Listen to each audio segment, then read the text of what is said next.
I mean, you know, when you find him. I remember when Aubrey, walked in the room. I was like, oh, he has a kind of a Belmondo kind of vibe to him, and I thought he looked like him, his smile, and so yeah, you just know it's like love at first sight. You just kind of know it when you see it. Jean-Luc Godard is such a big part to cast. It was just you couldn't help but be cautious. There were quite a few. The final callback, there was about four of them, but Guillaume had this kind of swagger to him, that was unique. Felt kind of confident, and he's such an interesting thinker and had a unique sense of humor. I thought, okay, you are Jean-Luc. Zoe, I offered this part to over 10 years ago. Wow. I said, you got to play. I'm going to do this film about the making of Breathless. You have to play Seberg. Because I thought she had it right here in her face. I was like, you could be Gene Seberg. You really? She's like, really?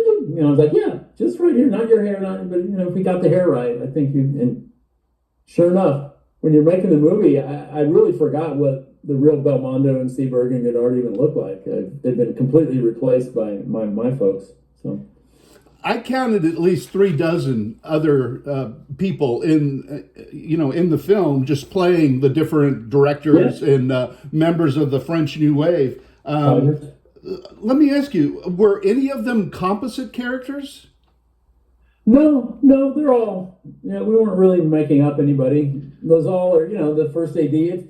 What we're doing here is so well documented. We had payrolls and camera reports, and we really knew. We were kind of doing our own history research. There were some questions on who the first assistant camera guy really was. Someone else kind of claimed to be, but from the payroll we could tell it was Claude Beausoleil, not Latouche. So whatever. Wow. Lillian David is this woman who appears. She's got a bit part in Breathless. But I was cross-referencing the names and I couldn't find that exact name. She was also Truffaut's girlfriend, or yeah. They were notoriously kind of Truffaut was breaking up. His marriage was ending, but he had this kind of open affair with Lillian David. So we touch on that. I think it makes some Truffaut people a little nervous, but that's just. And she's a wonderful character, Lillian David. She was in a couple films, was an artist. They say in the movie, Lillian needs her own movie. And it's too bad. I mean, in some parallel world, she would have been a big star. She's a great little zest, to her. The film opens up, we see a shot in Godard's glasses of the ending of 400 Blows. And then at the end of the movie, we see a shot reflected in his sunglasses. He always wears sunglasses, even in the screening room, of Gene Seberg.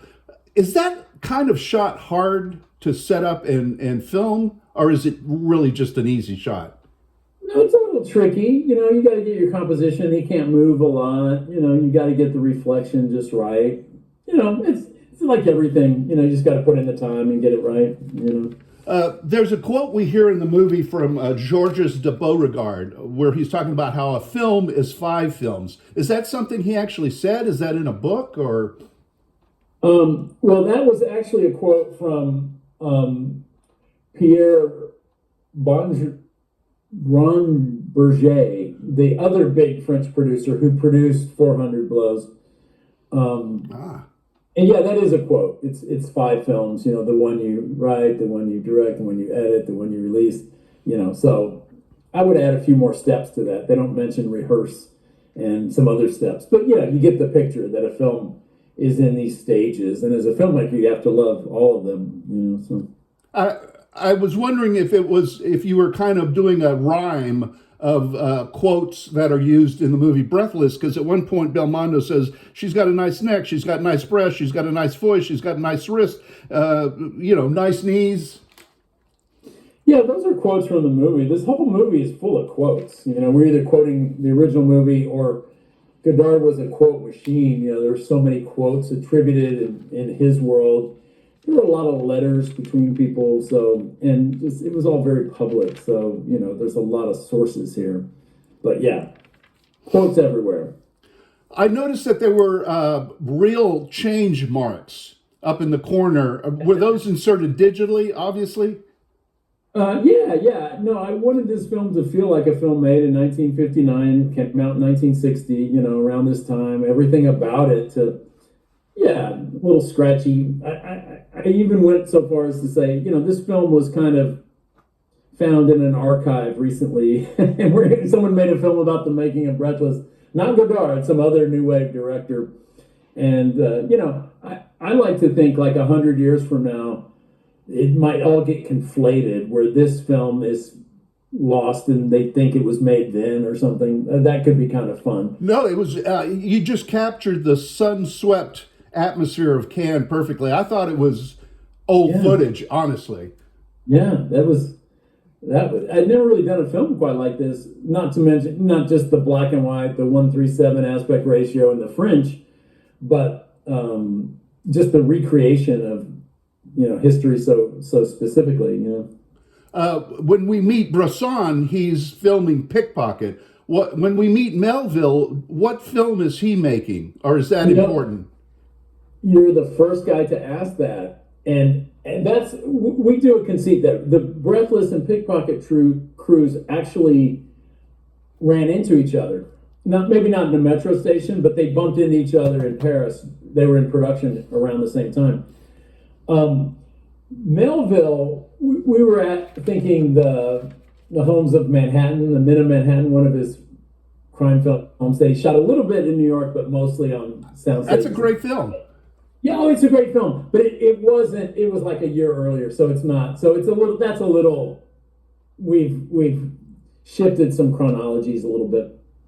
Also in Breathless, Belmondo keeps mentioning Laszlo Kovacs, but he's not talking about the cinematographer who shot No. everything from the last movie to Miss Congeniality. Yeah, Laszlo Kovacs, I don't think was famous till years later, and some later in the decade he shot Easy Rider, I think, but Yeah. he was probably in Czechoslovakia or whatever he was known, but yeah, no, it was just a fun name. It is funny that there's two Laszlo Kovacs. No, Godard has always been part of my film education. In fact, I distinctly remember the Austin Film Society seeing a double feature in one night in March, I think 1987, where it was Hi Mom and Two or Three Things I Know About Her. The projector was on a 2x12 sitting between two ladders. Dude, you are recalling that is the spring of '88. Okay. I programmed 17 Godard films and a whole underground series. So yeah, Hi Mom. There was probably about 6 people in the audience, maybe. We lost a lot of money that semester, but I was really happy showing all those movies. Yeah, two 16 millimeter projectors, the real Cinematech, doing the real changes and stuff. So to me, that's how the Nouvelle Vague looked. They were mostly like crappy 16 millimeter prints. Maybe this film should have been 16 millimeter, but they didn't shoot on 16. But the educational medium for distribution was 16. So And they're giving me the rap signal, and I know this is about Nouvelle Vague, but you've also got another film out, Blue Moon. I mean, how prolific yeah. you are. When you were shooting Blue Moon, did you use John Huston's Moulin Rouge, where Jose Ferrer plays Toulouse-Lautrec, to get some pointers on how to make platforms? And If anything, that's a lesson in how not to do it. okay. It's kind of bad, when an actor's walking on their knees, some version of that. Plus, Larry Hart he didn't have dwarfism, he's just a short, he's 4'11", he's just diminutive, he doesn't have the same, whatever condition that Toulouse-Lautrec had. But it does challenge your stagecraft abilities to kind of lower somebody and keep them, to show that Ethan's about 6 feet tall, so he had to lose about a foot. But we pulled it off, I think. No, they're both wonderful films. You're also working on a movie, Merrily We Roll Along, that's being shot over a 20-year period. You started in 2019, it'll be finished in 2040. Anything you can tell us about that as we conclude? Well, see you in 2040. It's going to be fun. I hope to be around. Yeah, we all do. But it's going well. We're rolling along. We're about a third of the way through. Thank you very much, Richard. We'll talk again soon, I hope.